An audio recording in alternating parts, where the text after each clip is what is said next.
Jejak digital Anwar Abbas MUI di masa SBY dan Presiden Jokowi. Ditulis oleh Nafis Siwar dari siwar.com. Mungkin banyak yang tidak tahu ada perbedaan kelakuan oknum MUI di masa pemerintahan SBY dengan Presiden Jokowi saat ini.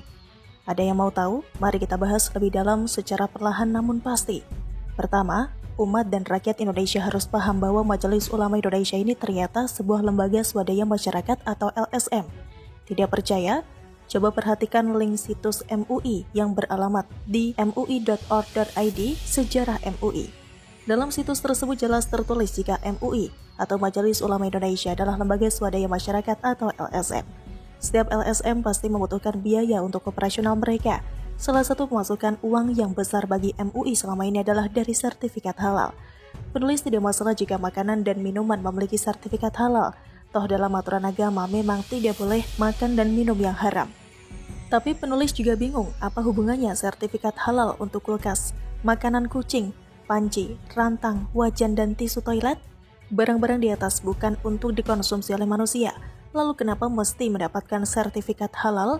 Apakah ini taktik bisnis yang saling menguntungkan? Perusahaan elektronik sengaja membuat sertifikat halal untuk kulkas karena mereka tahu mayoritas penduduk Indonesia adalah muslim. Sehingga dengan adanya sertifikat halal tersebut, mereka berharap produknya akan dibeli oleh puluhan juta rakyat Indonesia. Hitungan kasarnya, jika satu kulkas yang sudah memiliki sertifikat halal harganya 1 juta rupiah dan 150 juta rakyat muslim membelinya karena ada sertifikat halal, bisa dibayangkan berapa besar keuntungan yang diperoleh perusahaan hanya dari satu produk saja. Jadi semakin banyak perusahaan yang membayar sejumlah uang untuk mendapatkan sertifikat halal dari MUI, maka semakin banyak pula pemasukan bagi mereka. Sebuah hubungan yang saling menguntungkan, bukan? Pertanyaannya, ada yang tahu berapa banyak uang yang masuk ke MUI dari program sertifikat halal?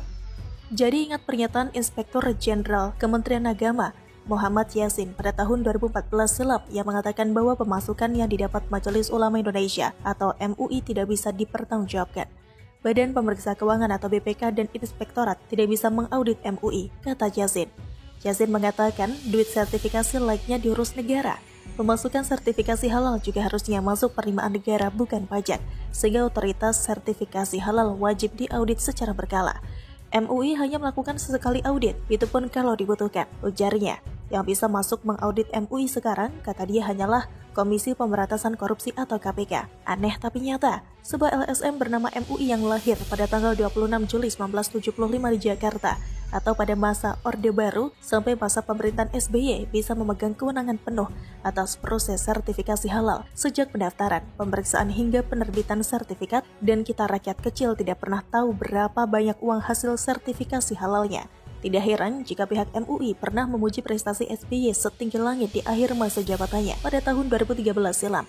MUI merasa bersyukur dan memberikan apresiasi karena negara kita telah mencapai prestasi yang luar biasa, bahkan lebih dari negara-negara lain, ujar Ketua Umum MUI Ma'ruf Amin usai bertemu Presiden Susilo Bambang Yudhoyono.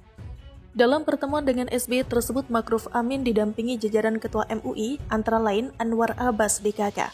Pada tahun 2015, kita juga mendapatkan informasi dari Ketua Bidang Perekonomian dan Produk Halal Majelis Ulama Indonesia atau MUI, Amidan Sabera, bahwa alokasi bantuan dari pemerintah ke MUI sebesar 3 miliar rupiah bermula sejak era pemerintahan SBY. Saat itu MUI melakukan audiensi dengan Presiden untuk mengajukan dana untuk penyelenggaraan operasional MUI sebesar 30 miliar rupiah yang dianggap rasional sesuai dengan kebutuhan MUI. Setelah itu kedua belah pihak menyepakati anggaran untuk MUI menjadi 10 miliar rupiah. Akan tetapi seiring penerapan kebijakan anggaran di semua lembaga dan kementerian, dana bantuan dipangkas 70% menjadi 3 miliar rupiah. Selama 6 tahun berjalan kita dapat 3 miliar rupiah. Pada tahun 2014 anggaran itu tersendat karena dinilai tidak punya payung hukum. Lalu keluar Perpres nomor 191 tahun 2014 yang membolehkan negara memberikan bantuan pendanaan kepada MUI, kata Amidan Sabera. Pada saat yang bersamaan, Amidan Sabera juga komplain jika pemerintah Presiden Jokowi saat itu belum mencairkan dana bantuan sosial. Ya, sampai saat ini 2015 ternyata belum turun. Kami harap secepatnya bisa turun, kata Amidan. Untuk tahun anggaran MUI tahun 2015, Menteri Agama saat itu mengatakan jika pemerintahan Presiden Joko Widodo menggelontorkan dana bansos sesuai pengajuan program, bukan dalam bentuk uang tunai langsung. Pada tahun 2019 lalu, di masa Presiden Jokowi, sertifikasi halal tidak lagi menjadi kewenangan MUI, tetapi diserahkan kepada Badan Penyelenggara Jaminan Produk Halal atau BPJPH Kementerian Agama atau Kemenak. Pada tahun 2021, Kemenak juga mengeluarkan sertifikat halal bagi UMKM secara gratis. Entah berapa banyak pemasukan dari program sertifikat halal yang diterima MUI selama ini. Tetapi sekarang kewenangan tersebut diserahkan kepada Badan Penyelenggara Jaminan Produk Halal atau BPJPH Kementerian Agama atau Kemenak yang merupakan bagian resmi dari pemerintahan Presiden Jokowi. Lalu bagaimana dengan jejak digital Anwar Abbas yang merupakan salah satu petinggi di MUI? Yuk kita bahas lebih dalam. Setelah ditelusuri ternyata nama Anwar Abbas ini sudah ada di dalam kepengurusan MUI sejak periode 2005 hingga 2010, periode 2010 hingga 2015, periode 2015 hingga 2020, dan juga masih tetap bertahan di MUI untuk periode 2020 hingga 2025 nanti. Penulis sempat berbahagia ketika Din Syamsuddin yang setuju penguasa Orde Baru Soeharto diberikan gelar pahlawan dan geng 212 seperti Bahtiar Nasir, Zaitun Rasmin, Yusuf Martak DKK terdepak dari kepengurusan MUI sejak tahun 2020 lalu. Tetapi penulis masih heran kenapa Anwar Abbas ini masih ada di dalam MUI saat ini. Bukankah beliau pernah mengatakan bahwa oposisi yang menamakan dirinya koalisi Aksi Menyelamatkan Indonesia atau KAMI adalah gerakan moral dan diperlukan? Gerakan moral tapi admin kami di Medan malah ngaku ada ajakan untuk membuat kerusuhan di Indonesia seperti tahun 1998 silam. Apakah gerakan membuat kerusuhan itu gerakan moral ya Pak Anwar Abbas? Penulis pernah mengangkat jejak digital Anwar Abbas ini yang meminta penghargaan Nobel Perdamaian yang diterima oleh Mohamed El Baradei dicopot. Karena menurutnya El Baradei ini adalah salah seorang tokoh utama di balik penggulingan Presiden Mursi yang terpilih secara sah dan demokratis. Meskipun linknya sudah dihapus dalam situs internal Muhammadiyah setelah penulis up info ini pada tahun 2020 lalu, tetapi jejak digitalnya masih bisa dilihat. WKWKWK. Jika Anwar Abbas membela Mursi dengan dalih Mursi adalah Presiden Mesir yang terpilih secara sah dan demokratis, lalu kenapa Anwar Abbas mengatakan pihak oposisi kami yang anti terhadap Presiden Jokowi sebagai gerakan moral? Bukankah Presiden Jokowi merupakan Presiden Indonesia yang terpilih 2 kali secara sah dan demokratis seperti Mursi?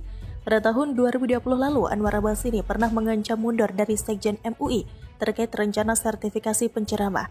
Faktanya, program sertifikasi penceramah ini diusulkan sendiri oleh MUI tahun 2018 lalu. Ups. Katanya mau mundur, tapi beliau masih di MUI sampai tahun 2025 nanti. Hihihi. Yang terbaru, Anwar Abbas mengatakan Presiden Jokowi cukup 2 periode karena rakyat sudah muak. Rakyat yang mana? Rakyat proyek mangkrak Hambalang warisan SBY yang pernah dipuji oleh MUI karena SBY orang pertama yang membuat program bansos ke MUI 3 miliar rupiah. Lagi pula jika rakyat muak dengan Presiden Jokowi, kenapa beliau bisa terpilih lagi secara demokratis oleh mayoritas rakyat Indonesia sebagai presiden di Indonesia untuk periode kedua? Akhir kata, apakah sebuah kebetulan jika Anwar Abbas yang sudah lama di MUI ini tidak suka dengan Presiden Jokowi karena Presiden Jokowi tidak meneruskan bansos ke MUI sebanyak 3 miliar rupiah dalam bentuk uang seperti masa SBY? Apakah ini juga terkait dengan kebijakan Presiden Jokowi yang mengalihkan kekuasaan sertifikat halal yang selama ini menjadi sumber pemasukan besar bagi MUI kepada Badan Penyelenggara Jaminan Produk Halal atau BPJPH Kementerian Agama atau Kemenak? Silakan rakyat menilainya sendiri. Wassalam, Nafisi Ward. Bagaimana menurut Anda?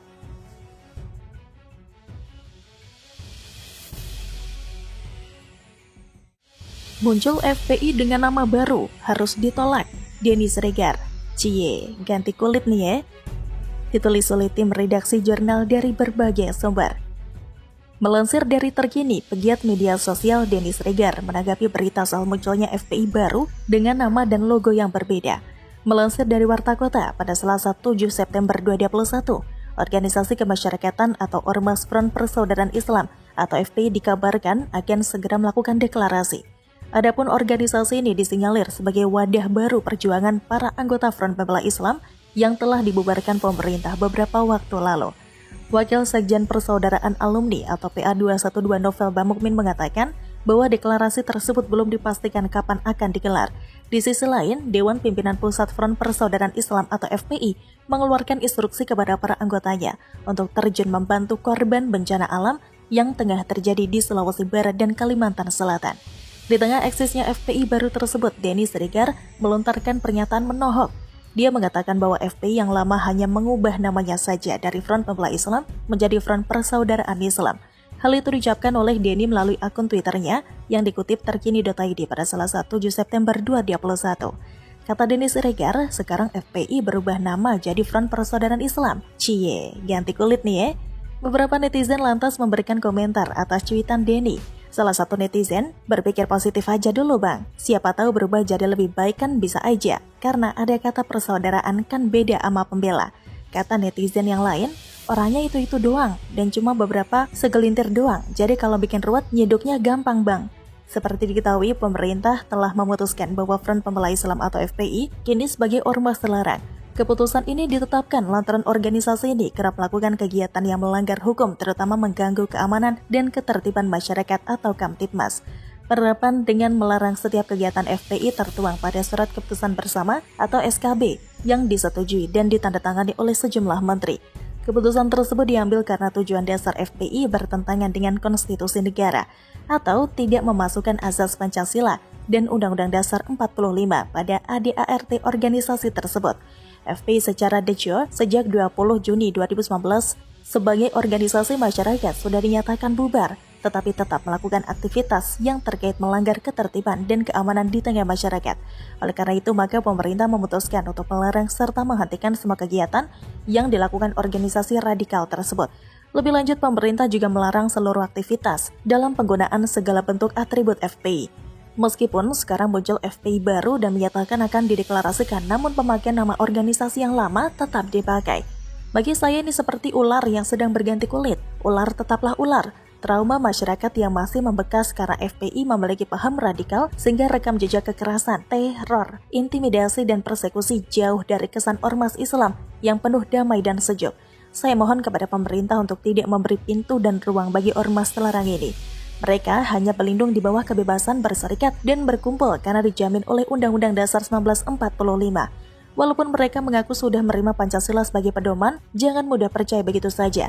Doktrin dan paham radikal yang telah terbentuk sekian lama memerlukan proses yang panjang untuk berubah. Pemerintah juga perlu mencermati apabila organisasi ini lahir kembali.